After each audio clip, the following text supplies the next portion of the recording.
പ്രതിഭ എംഎൽഎയുടെ മകനെതിരായ കഞ്ചാവ് കേസിൽ 2 സാക്ഷികൾ ഇപ്പോൾ മൊഴി മാറ്റി പറഞ്ഞിരിക്കുകയാണ്. എംഎൽഎയുടെ മകൻ കഞ്ചാവ് ഉപയോഗിക്കുന്നത് ഇവർ കണ്ടിട്ടേ ഇല്ല എന്നാണ് എക്സൈസ് അസിസ്റ്റന്റ് കമ്മീഷണർ മുൻപാകെ പുതിയ മൊഴി നൽകിയിരിക്കുന്നത്. എക്സൈസ് ഉദ്യോഗസ്ഥർക്ക് വീഴ്ച പറ്റിയെന്ന റിപ്പോർട്ടിന് പിന്നാലെയാണിപ്പോൾ കഞ്ചാവ് കേസിലെ പ്രതികളും മൊഴി മാറ്റി രംഗത്തെത്തുന്നതെന്നാണ് മറ്റൊരു വസ്തുത.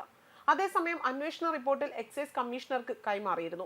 കനിവ് കഞ്ചാവ് ഉപയോഗിച്ചിരുന്നില്ല, എന്നാൽ കൂട്ടുകാർക്കൊപ്പം വെറുതെ കുശലം പറഞ്ഞ് ഇരുന്നതേ ഉള്ളായിരുന്നു എന്നായിരുന്നു സംഭവം നടന്ന സമയത്ത് പുറത്തു വന്ന വാദങ്ങൾ.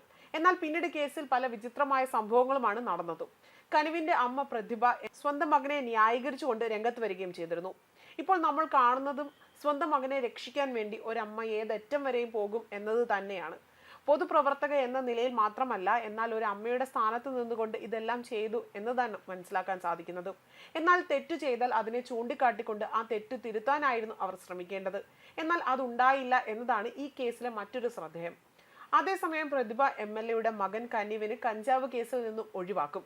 കനിവ് കഞ്ചാവ് ഉപയോഗിച്ചതിന് തെളിവില്ല എന്ന റിപ്പോർട്ടിന്റെ അടിസ്ഥാനത്തിലാണ് ഈ നടപടി എടുത്തിരിക്കുന്നത്.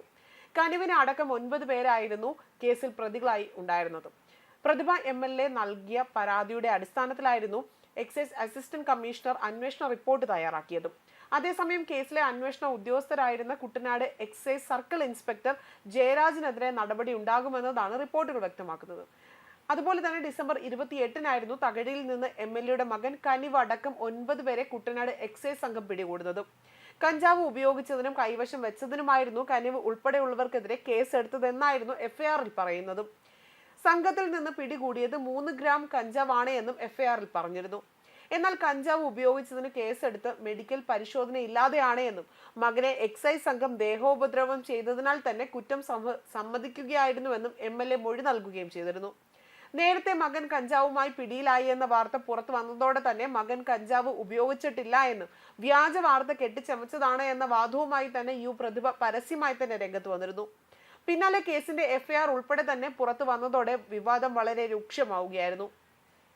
നിയമസഭയിലും CPM ജില്ലാ സമ്മേളനത്തിലും എക്സൈസ് ഉദ്യോഗസ്ഥർക്കെതിരെ പ്രതിഭ രൂക്ഷമായ വിമർശനമാണ് ഉന്നയിച്ചതും. തുടർന്ന് എക്സൈസ് ഉദ്യോഗസ്ഥർക്കെതിരെ പ്രതിഭ എംഎൽഎ മുഖ്യമന്ത്രിക്കും അതുപോലെ തന്നെ എക്സൈസ് മന്ത്രിക്കും എക്സൈസ് കമ്മീഷണർക്കും അടക്കം പരാതി നൽകിയിരുന്നു. തുടർന്ന് ഉദ്യോഗസ്ഥർക്കെതിരെ അന്വേഷണം വ്യാപിക്കുകയായിരുന്നു ഉണ്ടായത്. എക്സൈസ് ഉദ്യോഗസ്ഥരുടെ നടപടികളിൽ വീഴ്ച സംഭവിച്ചുവെന്നും വൈദ്യപരിശോധന നടത്തിയില്ല എന്നതുമാണ് അന്വേഷണ റിപ്പോർട്ടിലെ കണ്ടെത്തൽ. പ്രതിഭയുടെ മകനടക്കം 7 പേർക്കെതിരെ കേസ് നിലനിൽക്കാൻ സാധ്യതയില്ല എന്ന റിപ്പോർട്ടുകളും ചൂണ്ടിക്കാട്ടുന്നുണ്ട്. പ്രതികളിൽ കഞ്ചാവ് കണ്ടെത്തുന്ന 2 പേർക്കെതിരെയും മാത്രമേ കേസ് നിലനിൽക്കൂ. കനിവ് കഞ്ചാവ് വലിച്ചതിന് സാക്ഷികൾ ഇല്ല എന്നാണ് റിപ്പോർട്ടിലുള്ളത്. ന്യൂസ് ഡെസ്ക് കർമ്മ ന്യൂസ്.